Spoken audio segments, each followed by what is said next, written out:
Federal government warns of mass sacking as Labour disowns agreement over minimum wage. Blackout in Borno as Vandals bomb TCN transmission towers. Thugs attack traders, media crew in Kano market over eviction order. And on the foreign scene, 80 passengers killed in the latest boat accident in Congo. Good afternoon and welcome to the news update on Trust Television. I am Aisha Salihu.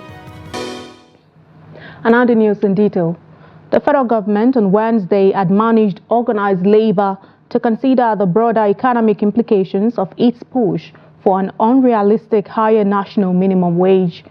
The Minister of Information and National Orientation, Mohammed Idris, who handed down the admonition, hinted that the 250,000 naira minimum wage demanded by labor could undermine the economy, lead to mass retrenchment of workers, and jeopardize the welfare of Nigerians. The Labour, however, unions refuted President Bola Tinubu's claims during his Democracy Day broadcast on Wednesday that an agreement had been reached on the new national minimum wage. Acting President of the Nigeria Labour Congress, Prince Adewale Adeyanju, said as of the time negotiations ended on June 7, no agreement had been reached by the Tripartite Committee on National Minimum Wage. Meanwhile, the Nigeria Labour Congress has insisted on 250,000 naira as minimum wage and faulted President Bola Tinubu's comment over the matter. The Committee on the new minimum wage had submitted its report to the federal government, pegging its offer at 62,000 naira. President Tinubu, during his Democracy Day speech, said an executive bill on the new national minimum wage for workers will soon be sent to the National Assembly for passage. But the NLC has faulted the remark, insisting it won't back down on its demand.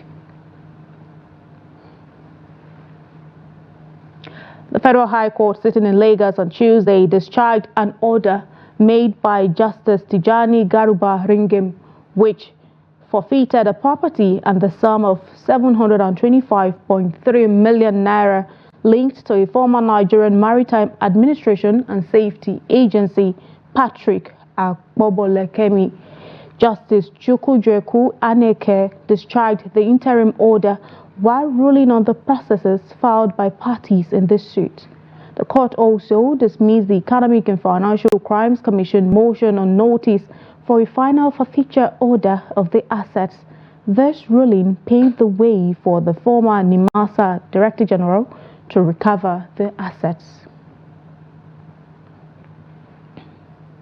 In commemoration of Democracy Day, some protesters voiced their concerns over Nigeria's economic crisis and soaring prices that has left many struggling to afford food. Demonstrations in Kaduna on Wednesday expressed their frustration with President Bola Ahmed Tinubu's leadership, stating that the high cost of living is nearly unbearable. Trust TV's Bello Musa has more.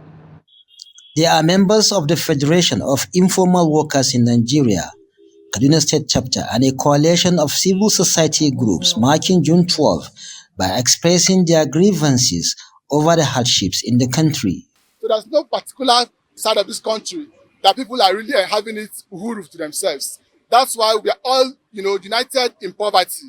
There's no cause for celebration. Nobody's celebrating the June 12th. Rather, we are mourning. And we are using this medium to call on the government. Yes, Labour is proposing an increase of minimum wage. But I can tell you that whether the government decides to pay a million naira increase as minimum wage, it will not solve any problem. All we need is the availability of food. Government should have a price control mechanism. We are fighting for hunger. People are hungry. Honestly speaking, sometimes, like me, I am a hairdresser in Kaduna State. Sometimes I will stay for like a week without anybody coming to do hair because now people are looking for food to eat. So please, we are begging government to see what they can do for us so that they can reduce the prices of things. Because Meanwhile, the People's Redemption Party in Kaduna, while marking Democracy Day, called on President Bola Tinubu to acknowledge his failures and resign.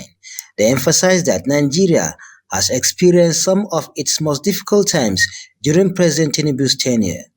The advice we can give to the president is that he can kindly resign give it to somebody, or do what the constitution, provision of the constitution has allowed. So there's nothing in resigning. It's been honoring, showing a kind gesture to Nigeria that he cannot, he has failed, then he has failed, that's why he's resigning. It's a honorable way to show Nigerians how caring he is, that he cannot deliver Nigeria, the value that people need, he cannot deliver, therefore he's resigning. It's honorable. Academics, government officials, and other stakeholders are reflecting on Democracy Day by examining the leadership and economic approach of the current administration. As I said, the wealth of nation is not about reducing poverty or fighting poverty. Nobody ever fought poverty within a short period of time. It will take a long time to fight poverty to a standstill, and then poverty will look at your window and not enter. What most governments are doing today is how to reduce poverty, not how to create wealth.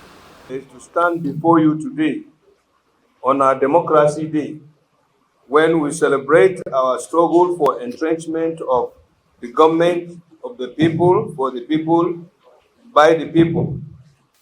It is a thing of joy and pride for all Nigerians that today we are celebrating 25 years of flourishing democracy. This could not have been possible without the sacrifices and doggedness of pro-democracy activists. The June 12th Democracy Day celebration in Kaduna was low-key, with residents going about their day as security operatives remain vigilant across strategic locations to maintain law and order. Bello Musa, Trust TV News, Kaduna. June 12th every year is scheduled for democracy celebration in Nigeria. According to former President Muhammadu Buhari, the day was highlighted to recognize democratic struggles in Nigeria through the annulment of the June 12, 1993 Mashood Abiola presidency. In Borno State, residents are speaking on the gains and setbacks more than 2 decades after. Jimmy Azande reports. May 29 this year, the current democratic dispensation clocked 25 years. Residents of Makurdi are saying there is so much to rejoice, in spite of obvious setbacks. At least we are now sure of economic freedom, social freedom, freedom of expression, freedom of speech and expression. So far, so good. Local government administration so far during 25 years of democracy has been comatose. It has not been functional. It is a tier of government only in name, not in practice. But I think with the dynamic local government reforms and autonomy, there is a hope. Democracy, in every sense, is supposed to be a government that is for the people. And so far, we can say, well, one or two developments, we have witnessed some developments. Other gains of democracy, they say, include A smooth journey, though with some little problems, but the gains are better. Nigeria, we have gained so much in peace, unity, we have gained in development, area of interaction with other countries too. It has been so fine. And even in the aspect of agriculture, we have had a sweet time engaging in agricultural reforms. They also mention areas where the political allies can improve to promote good governance. There is a need, an optimal need, however, for them to educate our political gladiators and civil liberty organizations on the tenets of good democracy, like justice, equity, and fair play to all. The area of distribution of farm inputs. The targeted farmers are not necessarily reached. You can see we have declared roads especially in Benue State. You can see the road from Makodi, Naka to Adoka. It's very, very deplorable. We have to improve the area of security and economy, particularly, because these are the areas we have other problems coming from. We need improvement in the quality of what we are doing. And like we're talking about, I've said we have many schools. But what is the content? What quality? What are we producing? In spite of the economic challenges, Nigerians are hoping that the leaders at all levels will do better to provide dividends of democracy to all citizens. Jimmy Azandi, Trust TV News, Makodi. As Imo State marks the 2024 Democracy Day, residents expressed disappointment and frustration, feeling that democracy has failed to deliver its promised dividends. Despite the occasion, celebrations in the state are limited, with stakeholders and citizens alike lamenting the country's retrogression. Ajibade Praise has more. Despite the occasion, celebrations in the state are limited, with stakeholders and citizens alike lamenting the country's retrogression.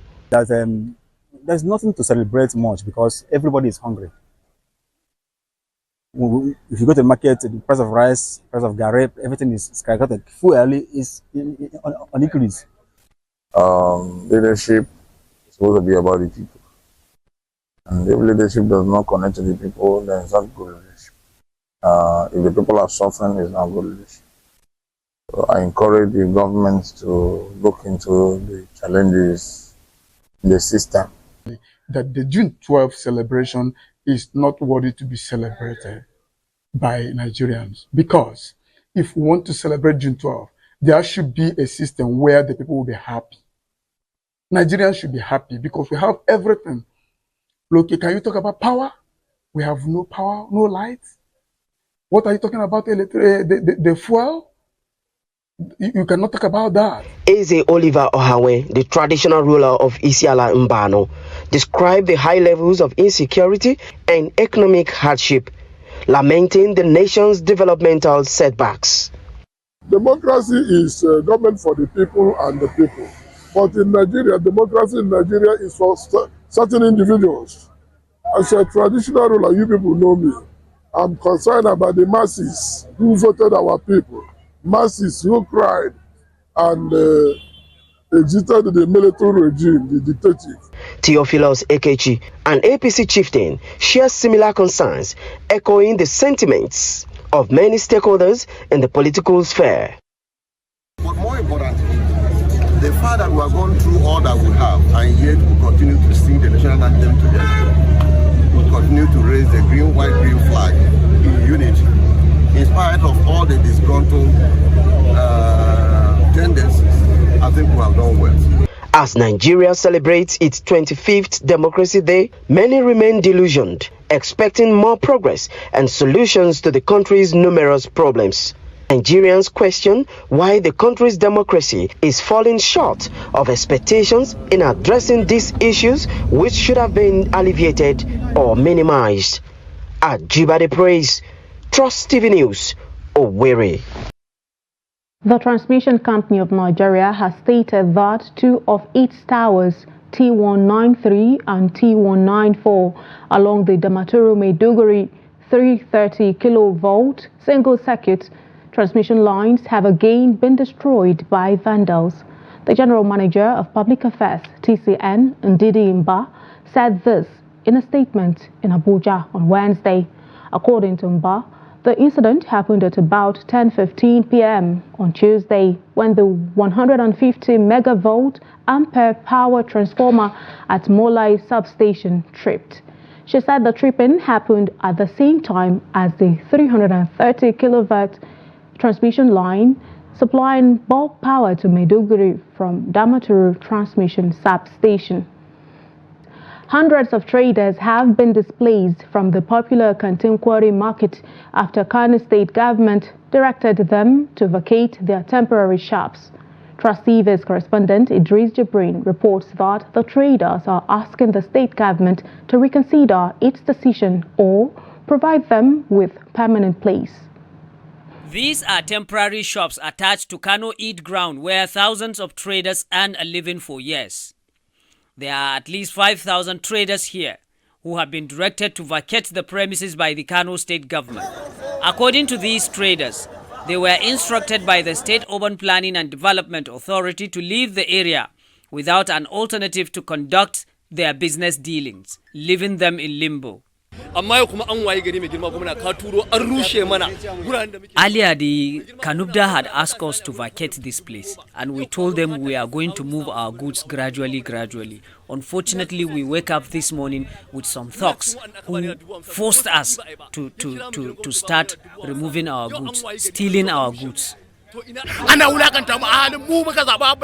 For now, we don't have any other place to continue doing our businesses, even though we are the people who vote our governor, Abba Kabir. We voted for him.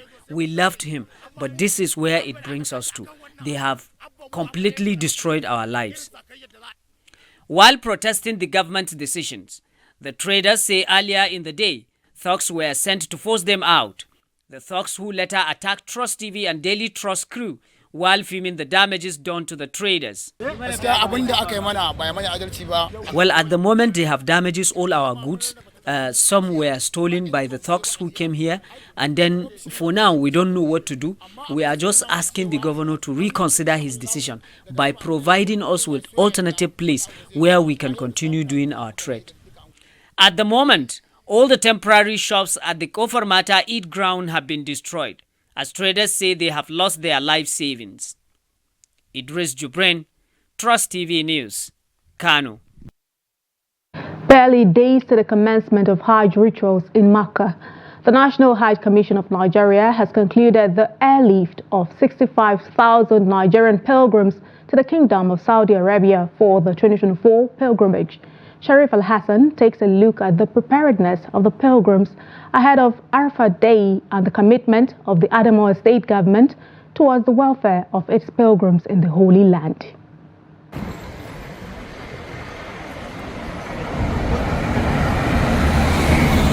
With the announcement of the final airlift of 65,000 Nigerian pilgrims to the Holy Land, all the pilgrims have also completed their stay in Medina as they head to Mecca, the center of the Hajj rituals. Spiritually, the pilgrims' first bus stop is Zulhulayfa. The road to Umrah and Hajj begins here in Zulhulayfa. This is a point where Muslims from across the world who wants to perform Umrah and Hajj stop over and make known their intention and of course wear the Ihram, popularly called the white garment, before they proceed to Mecca for the Umrah and Hajj rites. After making their intention known, the pilgrims also set out on a journey covering 339.5 kilometers from Medina to Mecca, reciting the Talbiyah, meaning Allah has called and we have answered. Upon arrival, the pilgrims were accommodated in a state-of-the-art facility hotel. This is part of Governor Fintri's transformative prowess towards the welfare of pilgrims in the Holy Land. Ahead of this year's Arafat Day, the Executive Secretary, Adamawa State Muslim Pilgrims Welfare Commission, Malam Abubakar Salihu, and other critical stakeholders from the state have been strategizing and working on modalities on how to convey pilgrims to Mina for the Hajj rituals. According to them, Adamawa State pilgrims are fit mentally and spiritually for the most tedious task ahead. The morale of the pilgrims and their readiness is very high. We've sensitized them on the benefits of going for the Mina. Even though the first day for the Mina is not obligatory, but subsequent days are obligatory, and therefore we would like to see all of them there and healthy and carrying out their activities. Some of the pilgrims spoken to expresses confidence in embarking on the spiritual journey of a lifetime.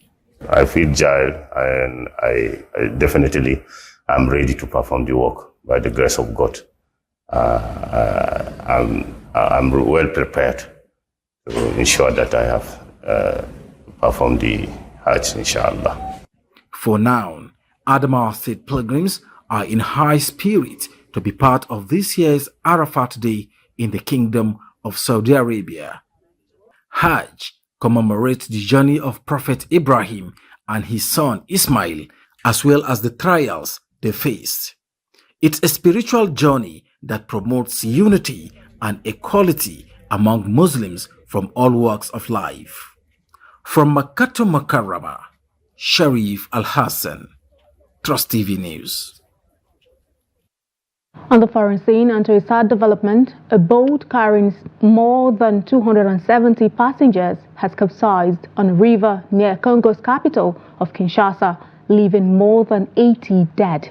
President Felix Tshisekedi said Wednesday that it was the latest deadly boat accident in the Central African country, where overloading is often blamed, including in February when dozens lost their lives after an overloaded boat sank. A statement quoting Tshisekedi said the locally made boat capsized late Monday in Maindombe province along the Kwa River. The boat was carrying 271 passengers to Kinshasa when it broke down due to an engine failure. Still on the foreign scene, United Nations said on Thursday that a staggering 120 million people are living forcibly displaced by war, violence and persecution. The United Nations Refugee Agency said forced displacement globally had once again smashed records, with conflicts in places like Gaza, Sudan and Myanmar forcing even more people to flee their homes. The global displaced population is now equivalent to that of Japan. UNHCR said in a report that at the end of last year, 117.3 million people were displaced, and by the end of April, the number had swelled further, with an estimated 120 million people around the world living in displacement. Finally, in sports news, the next edition of the Africa Cup of Nations in Morocco could start in mid-December to accommodate the expanded FIFA Club World Cup and the new Champions League format next year. But the Confederation of African Football has strongly denied claims that the competition may only hold every 4 years in future. The 2025 tournament had originally been earmarked to hold in June and July next year in an attempt to reduce scheduling conflicts with European club teams and competitions. A final decision is expected within the next fortnight, but it is understood that leading figures in Morocco's organizing committee have been pushing for the group stage to begin in mid-December, with the final being held in the middle of January 2026. Still in sports, African Soccer Governing Body has concluded an arrangement on when the draws for the qualifier of the 2025 African Cup of Nations will take place. Super Eagles of Nigeria is among the 48 countries that has reached the group stage of the qualifiers. They will be joined in the group stage draw by Eswatini, Chad, Liberia and South Sudan. CAF announced July 4, 2024 as a draw date, and it will take place in the studio of SuperSport. Super Eagles finished the 2023 AFCON as the first runners-up after a 2-1 defeat to the Elephant of Ivory Coast. And that concludes the news update on Trust Television at this hour. Do not forget, you can always follow us across all of our social media platforms and also join our YouTube live stream from our news programs and documentary. I'm Aisha Salihu. Thank you so much for watching.